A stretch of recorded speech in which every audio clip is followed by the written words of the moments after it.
Take 1.5. Everybody subsequent to the Isle of Wight festival and prior to it has been talking about the new, subdued, mature Jimi Hendrix. And I wonder if you could tell us why this is and maybe where it started from. Well, there was a period when I stopped talking so much because, like, just going through certain things here and there, and like, oh, I don't know really. I guess there was something else to talk about or something, whatever. It does seem. Because like I just got very quiet for a while. I just like just did the gigs and just like stayed in and tried to stay away and all that. It's probably one of those things. Because like I was changing, I felt like I was changing.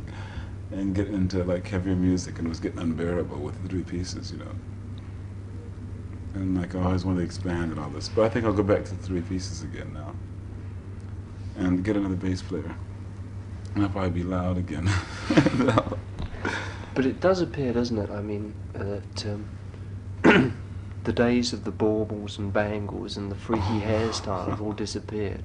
And are you not worried in a sense that maybe your quieter approach now may lose a little of the mystique that there was with Jimi Hendrix, which attracted people to begin with? Yeah, but see, everybody goes to those stages that the first time around, and you wear all these different things, Like I see some other groups, this like Mountain and Cactus or whatever, like they're getting into the thing. So you see that some of the new pictures now their hair is getting longer, and they wear more jewelry and strangling themselves with all these, beads and jewelry and stuff. But I don't know. I just did that because like I felt like I was being too loud or something.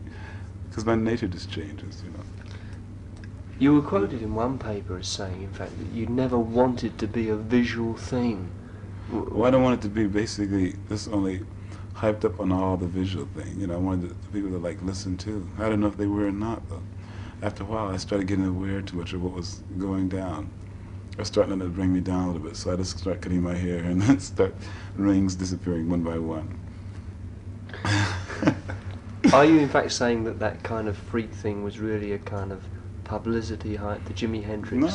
No, I have, like, I like, all they do is let me do what I want to do, my own kind of scenes.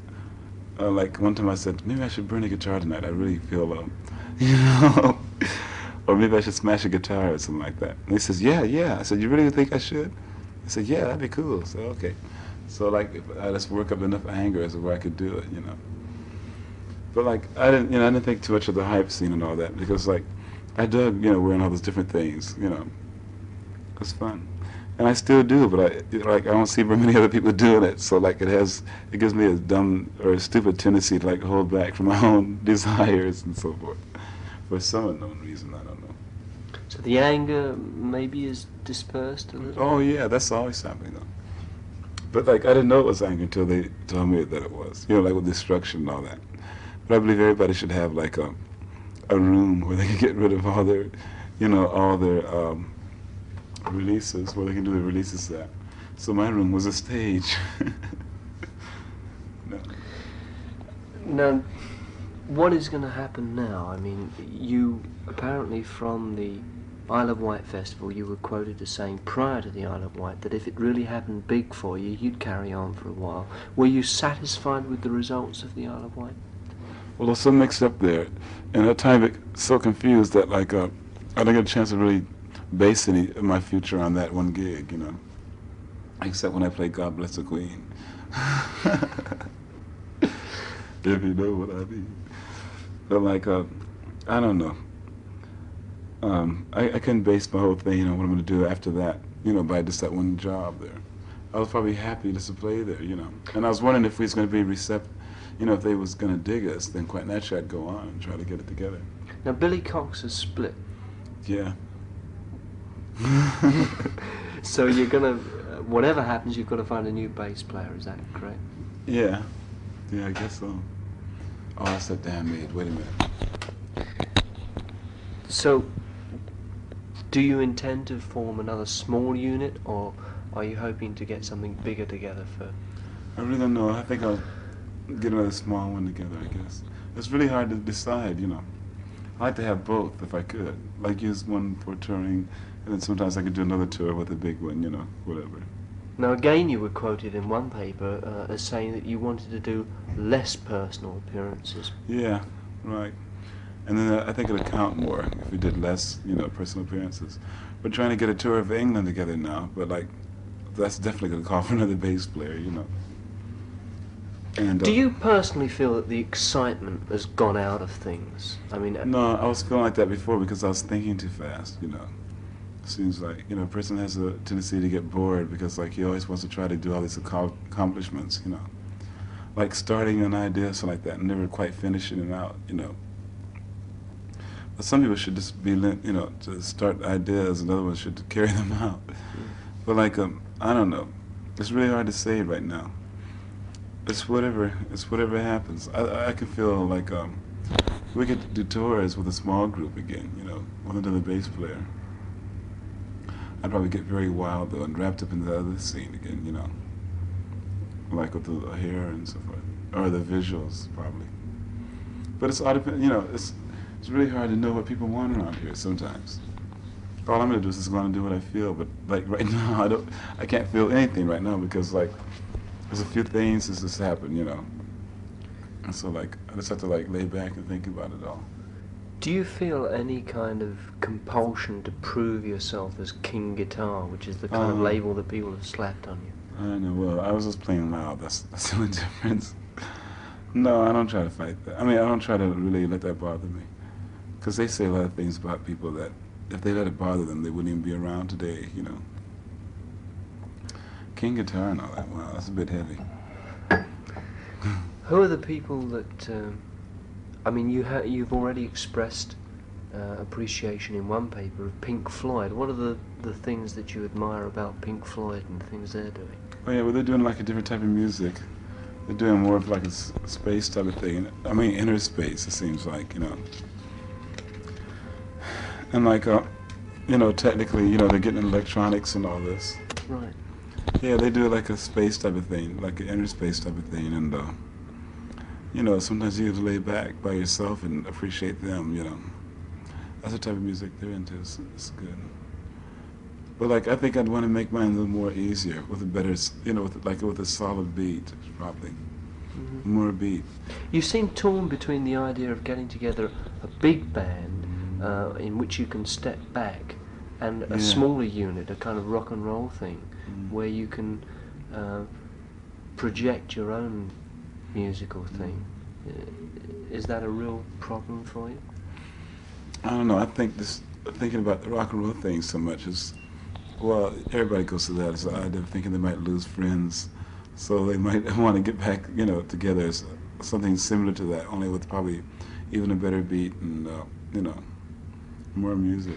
Would it be? I mean, would it be practical for you to get together maybe an organist and a vocalist so that you can step back as a guitarist? Well, that's exactly what I want to do, actually. That's what I have to do. All I do is like probably get 2 guitarists, counting myself, an organist and a singer, you know, and drums quite naturally, and bass. Mm-hmm. If I can get something like that, that would be on the side.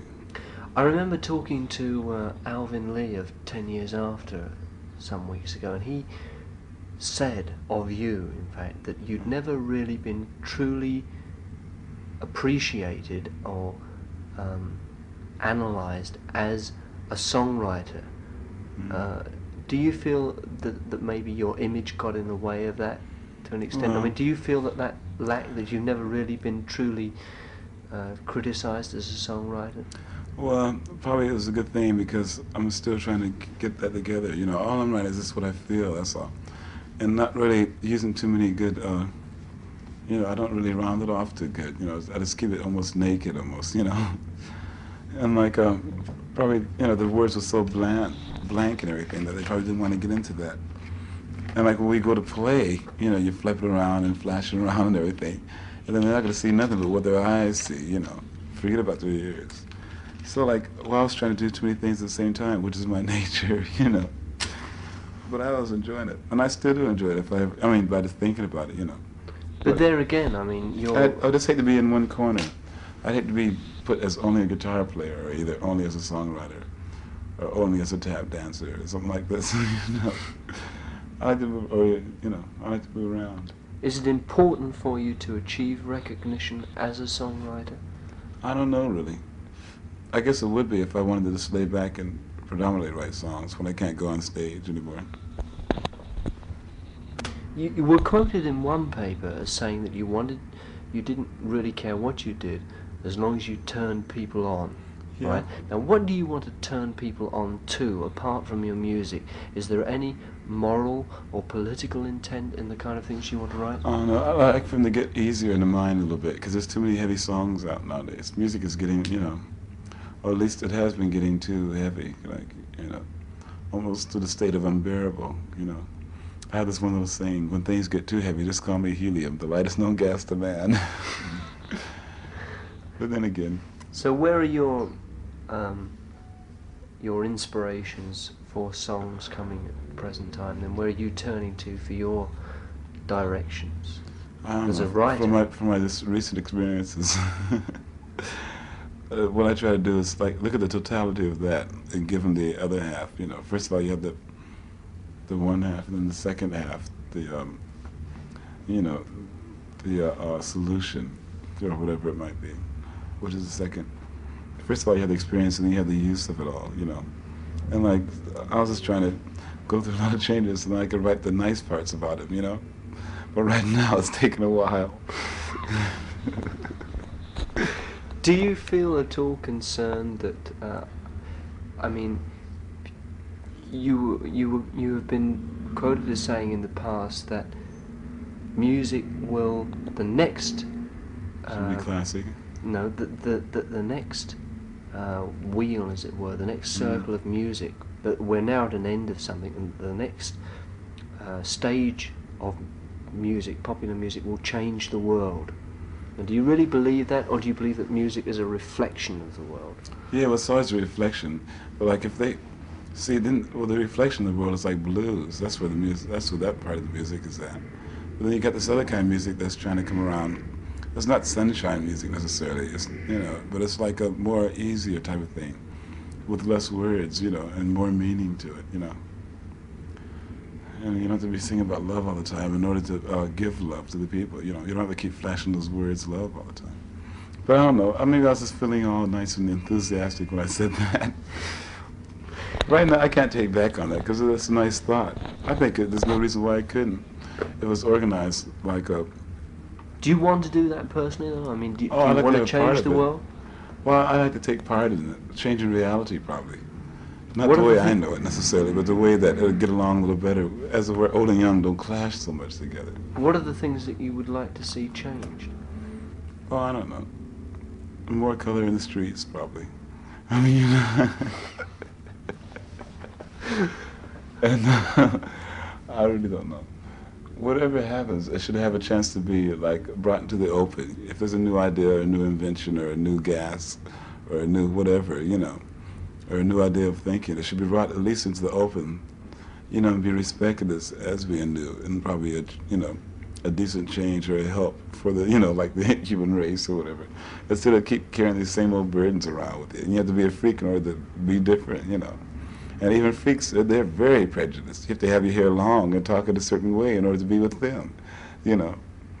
In order to be with the other people, you have to have your hair short and wear ties. So we're trying to make a third world happen, you know what I mean? I mean, it does seem that people like Sebastian, for example, want to try and change the world, doesn't it? That their intention is to make the world a better place. Oh, yeah. Do you feel that same kind of need? Yeah, but all that has to come from within inside, though, you know, I guess. I guess a person would have to change himself in order to be a living example of what he's singing about or something, you know. In order to change the world, then, like, I guess he'd have to really get his head together first before he can say anything to the world to change it, you know. I think people think of your music essentially as angry music, as raging against perhaps the establishment principles that... Oh, it's not raging against it. This is even, if it was up to me, it would sustain the establishment, you know. So I guess, well, see, it's nothing but blues. That's all I'm singing about. Do It's you nothing have but today's blues. Do you have any politics, in fact, yourself? Not really. I was getting ready to get into all that, but like, I mean, you know, but everybody goes to that stages too. Mm. I'm just, you know, it all comes out in the music most of the time. We have this one song called Straight Ahead, and it just says like, power to the people, freedom of the soul, pass it on to the young and old, and we don't give a damn if your hair is short or long, communication's coming on strong, and all this kind of stuff, you know. Have you had any problems with the Black Panther movement in the States? Any problems? No, it's just the idea of, you know, there's a lot of political, you know, things happening out there that I'd really have to get away from, because then I'd find myself in too much of a box situation, you know. Like I say, I'd rather, you know, if I had anything to say, I'd have to say it to everybody instead of just the one little thing. I mean, not little thing, but Have they ever demanded of you that you play a concert for the Panthers? Well, actually, they asked us, which I was really, you know, I was happy for them to ask us. I was honored and all this, you know. But we never did do it yet. We haven't done it yet. Mike Jeffries, he's taking care of that side of it. So I don't know if we'll ever. When you look back on things like Hey Joe now, I mean, how do you feel about those musically? Oh, I think they're all right, I guess. You know, I don't have nothing to regret at all in the past, except that I might have unintentionally might have hurt somebody else or something. And plus the music, I think they're all nuts. You know, I don't look at them downly, that's for sure. I just look at them as changes. I mean, it has been said of you that you invented psychedelic music, and that. A mad scientist approach. What do you feel about that? I mean, do you feel that's fair? I mean, was your music originally, or your intended early for music psychedelic type written of for psychedelic? I really don't. I have to tell purposes? the truth. Our experience. One time I just heard that recently, you know, and it kind of like almost like I don't know. It seemed like I was behind or something. You know, when I heard it, it's like I said, "Damn, I wonder where my head was at when I said all those things," you know. But like, I don't consider that no invention of psychedelic. It was just asking a lot of questions. But I mean, things like Purple Haze, for example, did tend to have a rather psychedelic, dreamlike quality about them, didn't they? But it said with a hard beat what was happening, you know. It says, damn, wait a minute, I feel, you know, excuse me while I do this, you know, for a second. You know, you feel yourself like going in different strange areas and all this, like most curious people do. And I just happened to put it on Purple Haze. It was actually a long thing, you know. I told you that before, didn't I? Yeah. You don't think of yourself as a psychedelic writer? Well, I think maybe it's more that than anything else. I'm trying to get more so into other things, you know. But the way I write things, I just write them with a clash between reality and fantasy, mostly. You have to use fantasy in order to show different sides of reality. That's how it can bend. As the word reality is nothing but each individual's own way of thinking. And then the establishment grabs a big piece of that, you know, and the Church of England and so forth on down the line. How much is the still... Sorry, go on. No, good on. I was going to say, how much is that's still in the can from the Jimi Hendrix experience that was, or Billy Cox and Mitch Mitchell? I mean... Of psychedelics, you mean? Yeah, of albums and tracks to come. I mean, what's going to happen next as an album from you? Well, I think we're going to have this thing called Horizon. Between here and Horizon, or something pertaining to that, you know. And like, that goes into certain things like Room Full of Mirrors. That's more of a mental disarrangement that a person might be thinking. This says something about broken glass used to be all in my brain and so forth. And then we had other ones called,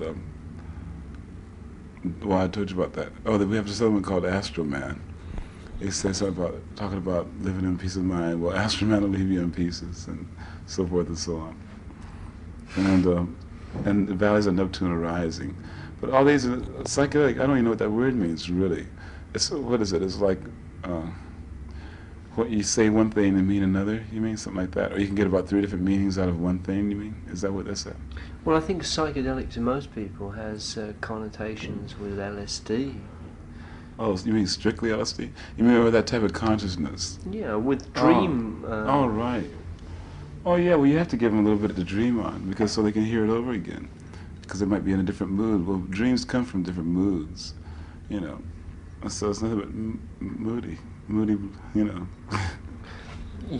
One of the other things that you've said quite recently is that your music, your next music, might be or would be influenced by people like Yeah, and Strauss. Wagner Yeah. and Oh, yeah, I dig Strauss.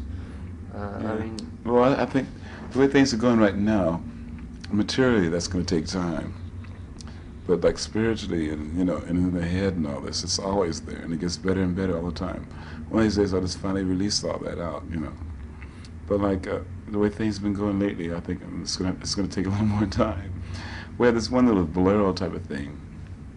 It's kind of nice, but then it breaks down into a very simple pattern of, you know, asking this one question, like where you coming from or where you going to, and this little girl answers, you know.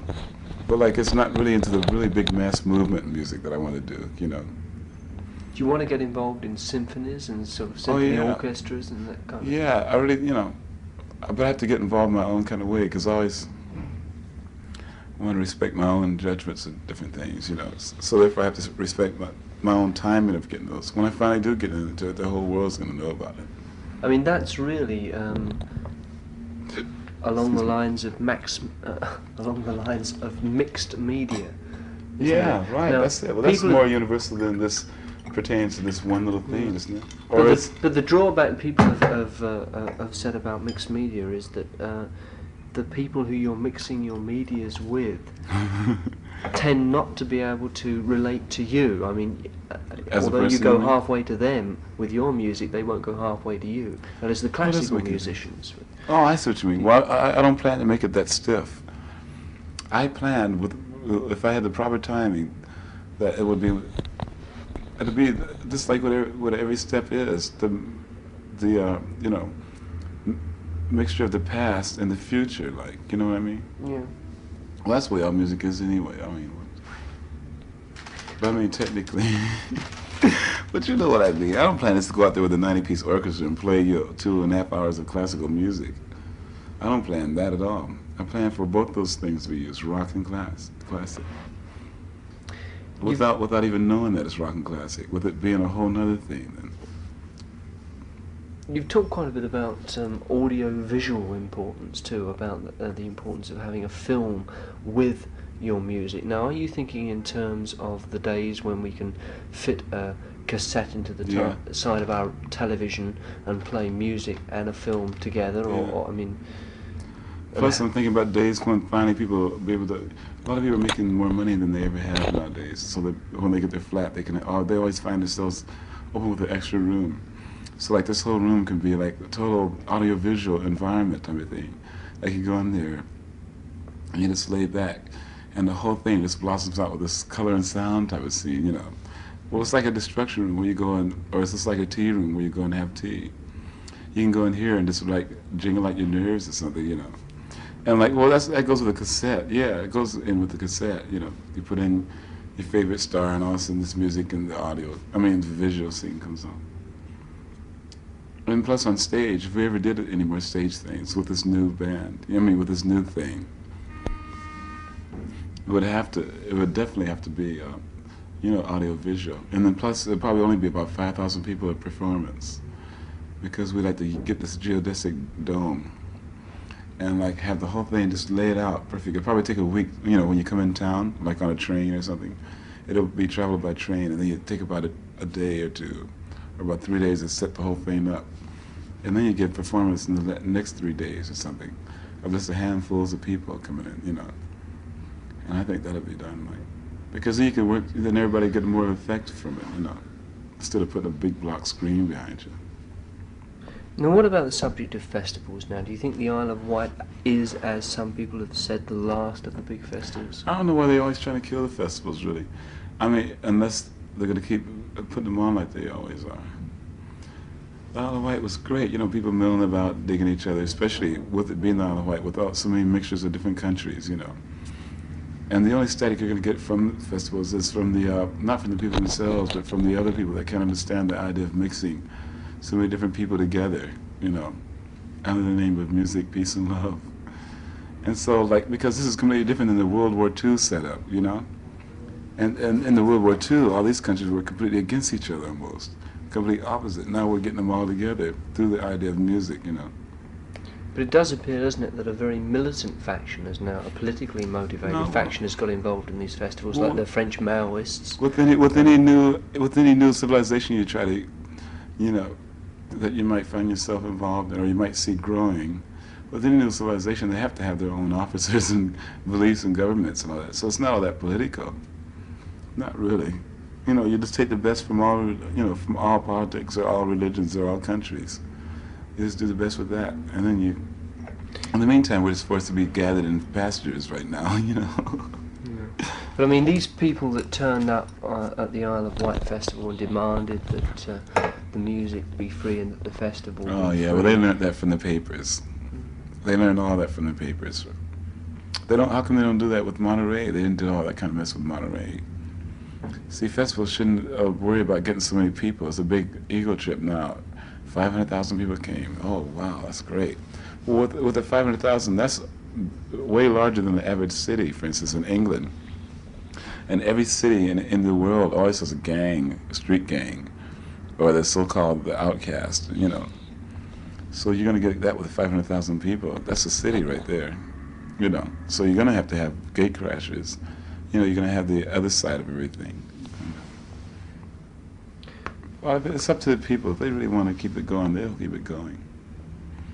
If they don't, then they'll appreciate the music itself. But see, you can't mill about when you're at a rock and roll theater, you know. Remember when you used to have gigs in the theater? You can't really mingle too much. You know, you just have to sit there and just have the But music. don't you feel, in a sense, when the thing becomes that huge, that the music has become incidental anyway? When there's 500,000 Yeah, people who can't definitely. see you and probably Yeah. can't even hear Well, you. see, I can understand that part. It's not only the music, but it's the music draw. I mean, well, the artists and their names and so forth draws the people there. But the whole idea is the people to dig themselves and so forth. You know, just mingling around, meeting different other people. That's groovy. That's why they should give more to a festival. They should have not only music but theater and you know, selling things and circuses and so forth. Because it's too. shows. Yeah, definitely. Freedom in Denmark. Slurp, slurp.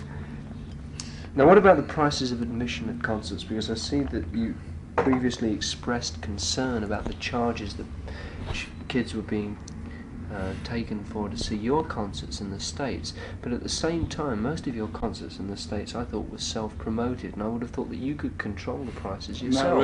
Not really, because not the way that the people who lay it down, who's ever self-promoting it. Self-promotion only with my name only. That's all I have to do with it mostly. Because they explain that they have to sell the tickets at a certain amount in order to make a certain cover or something, you know. But all they explain to me is, you know, something else I don't understand really. But I mean, surely you could turn around and say, all right, well, if you're going to charge $6 or whatever it is to get in to see Jimi Hendrix, I won't play.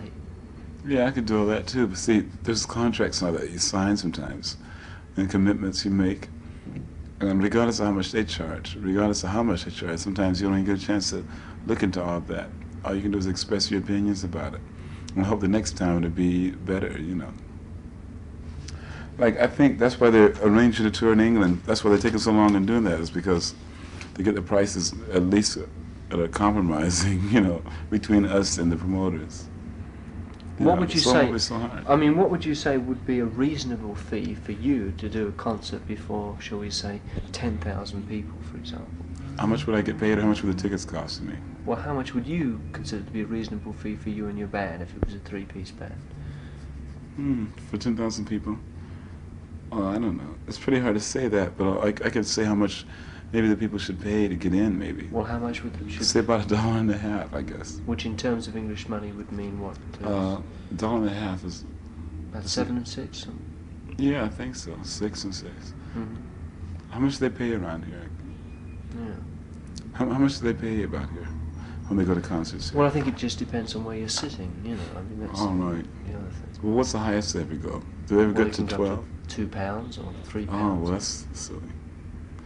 No, as long as they keep it under 10, I think they shouldn't go any higher than 10 shillings. What do you think? Because after all, it is music, and they have to pay twice as much or 3 times as much to buy the LP. What do you think about the concept of free music? I mean, free concerts. Oh, I can dig that. I can really dig that. But can you play them?